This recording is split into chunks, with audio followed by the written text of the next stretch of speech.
Olá, meus caros alunos, sejam bem-vindos aí a mais uma aula onde nós queremos abordar agora, o processo 6.3, sequenciar as atividades. Vamos conhecer um pouco mais desse processo. Basicamente, se trata do processo de identificação e documentação dos relacionamentos entre as atividades do projeto.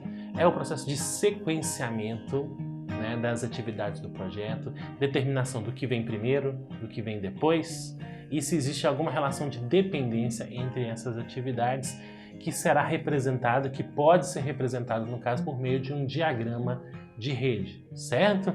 Bom, vamos lá conhecendo então um pouco mais sobre o nosso processo, onde o nosso objetivo principal aqui é justamente entregar um diagrama de rede do cronograma do projeto, Essa é a nossa principal entrega, as demais são secundárias aqui no caso. Para fazer isso, eu preciso utilizar como ferramenta técnica do método de diagrama de precedência, que nós vamos tratar de maneira mais detalhada em outra aula. Eu vou ensinar para vocês sobre como desenhar um diagrama de rede, como fazer o caminho de volta, fazer o caminho de ida, o caminho de volta, calcular folga, determinar caminho crítico, responder uma série de questões associadas com essa temática. Nós vamos estudar isso em outra aula, que eu quero apresentar mais o contexto do processo mesmo, ok?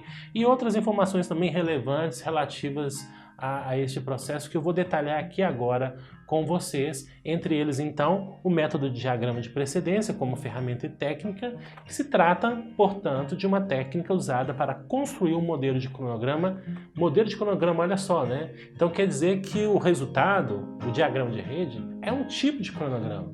Pode ser utilizado com a finalidade de demonstrar relacionamento lógico, de controlar atividades dentro do projeto, ok? Então, é uma técnica usada para construir um modelo de cronograma em que as atividades são representadas por nós, ligadas graficamente por um ou mais relacionamentos lógicos para mostrar a sequência em que atividades devem ser executadas, Como assim, Parece que eu estou falando grego, Vamos explicar aqui para vocês, Então, aqui nós temos um exemplo, de um diagrama qualquer, uma figura do PMBOK, onde nós temos justamente as atividades do projeto sequenciadas. Poderia ser também pacotes de trabalho, ok? Depende do que eu estou sequenciando aqui no caso, demonstrando a sequência, os fatores de dependência entre essas atividades. Então repara, por exemplo, que para fazer a atividade F é necessário que a atividade H esteja finalizada. Para que eu faça a atividade C, é necessário que a atividade B e H também tenham sido finalizadas, E tudo isso, à medida que essas atividades forem sendo realizadas, vai caminhando para o fim do projeto, e a conclusão de todas as atividades significa a conclusão do projeto. Nós temos aqui alguns exemplos de outros tipos de relacionamentos lógicos, como o principal, o mais utilizado de todos, que é o término e início. Nós temos também início-início, término-término, início-término. Eu vou detalhar isso mais para vocês em outra aula, ok? Esses tipos de relacionamentos lógicos que podemos trabalhar dentro do diagrama de rede. Então, é um assunto importante para ser abordado em outro momento, ok? Uma outra ferramenta técnica citada dentro do processo é integração e determinação de dependência, Então, existem alguns tipos de dependências que nós podemos estabelecer dentro do projeto: as dependências obrigatórias, arbitradas, dependências externas e dependências internas. As dependências obrigatórias, elas envolvem duas situações: ou ela é inerente à atividade, ou ela é imposta por contrato, pelo cliente, que determina que deve ser seguida aquela sequência. O primeiro caso que eu citei aqui para vocês, por exemplo, quando é inerente à atividade, vamos supor que eu tenho que plantar uma árvore. Para plantar uma árvore, obrigatoriamente eu preciso cavar um buraco. Então existe uma relação de dependência aí, obrigatória. Eu não consigo plantar a árvore se eu não cavar o buraco, certo? Agora, as dependências também podem ser arbitrárias. Isso quer dizer que a equipe do projeto pode definir que tipo de sequência, de dependência das atividades é mais interessante para facilitar o gerenciamento do projeto, ok? Elas podem ser também externas, né, devido a fatores e entregas realizadas por terceiros dentro do projeto, ou mesmo, né, dependências internas, que envolvem, no caso, as atividades realizadas pela equipe do projeto. Então são esses aí os tipos de integração e determinação de dependências que nós realizamos quando nós estamos construindo o diagrama de rede do projeto. Temos também o conceito de antecipações e esperas. Vamos ver o que significa cada um deles. Primeiro, uma antecipação é a quantidade de tempo que uma atividade sucessora pode ser adiantada em relação a uma atividade predecessora, né? Então, quanto tempo que eu posso adiantar uma atividade que vem na sequência, né, em relação à sua predecessora, né? Eu vou explicar isso aqui para vocês por meio de um exemplo. Mas antes disso, deixa eu apresentar o conceito de espera, né? Que é a quantidade de tempo que uma atividade sucessora será atrasada em relação a uma atividade predecessora, ok?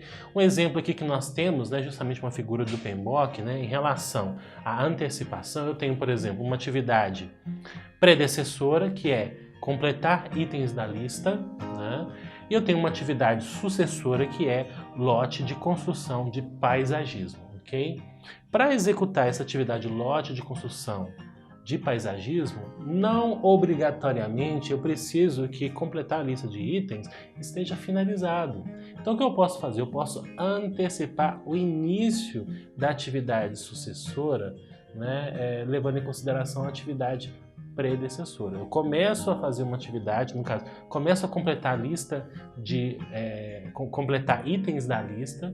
À medida que eu tiver alguns itens já disponíveis, eu posso já iniciar a atividade seguinte, lote de construção de paisagismo. Então, um exemplo de antecipação, no caso aqui de 2 semanas, em um relacionamento término-início. O que é o término-início? É necessário que a atividade predecessora tenha sido terminada para que a atividade sucessora possa começar, ok?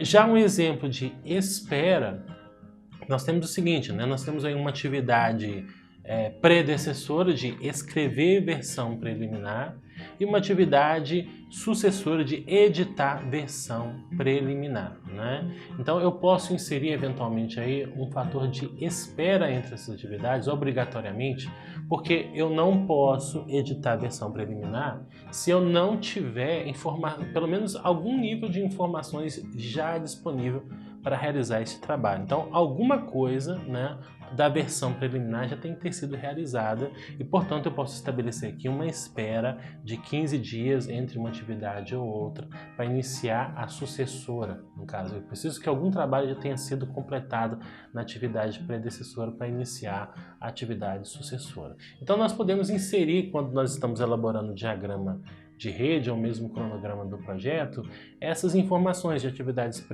de antecipação, de espera entre atividades necessárias. Às vezes é obrigatório, né? Por exemplo, se você está trabalhando na construção civil e vai bater uma laje, né, construir uma laje, você não pode imediatamente construir em cima dessa laje. É necessário esperar o tempo de cura do concreto. Pode demandar alguns dias e, portanto, você, entre o início de uma atividade e o término da outra, é necessário com que você estabeleça uma espera, né, de alguns poucos dias, de maneira a respeitar aquele tempo de cura do concreto. Apenas um exemplo aí dentro desse contexto, né? Outra ferramenta e técnica também abordada é sistema de informação de gerenciamento de projetos, que aí no caso nós podemos utilizar de um software de elaboração de cronograma que tenha capacidade de ajudar a planejar, organizar, ajustar a sequência das atividades, inserir relacionamentos lógicos, os valores de antecipação e espera e diferenciar os diversos tipos de dependência. Fazer isso na mão é meio que complicado, né? E um software pode te ajudar neste processo. Um software muito utilizado é o WBS PERT, alguma coisa, né?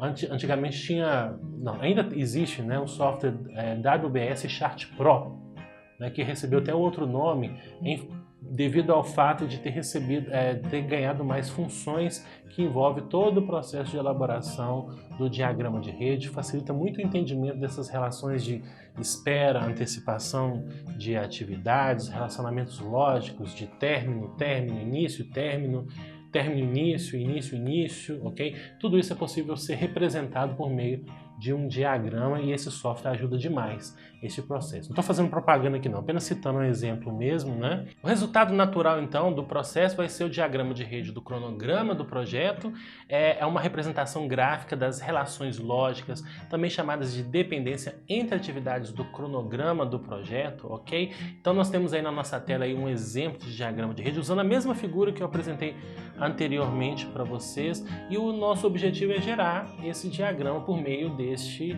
processo, né? Basicamente ele se propõe a isso, uma coisa simples. Nós vamos também em outras aulas aí descobrir como que nós podemos elaborar diagramas de rede, como podemos determinar caminho crítico, calcular folga de atividades, enfim, temos muito assunto aí para conversar sobre este ponto e vamos continuar então na nossa aula, né? Agradeço a atenção de vocês, né? Bora para o próximo vídeo aí e até mais, tchau!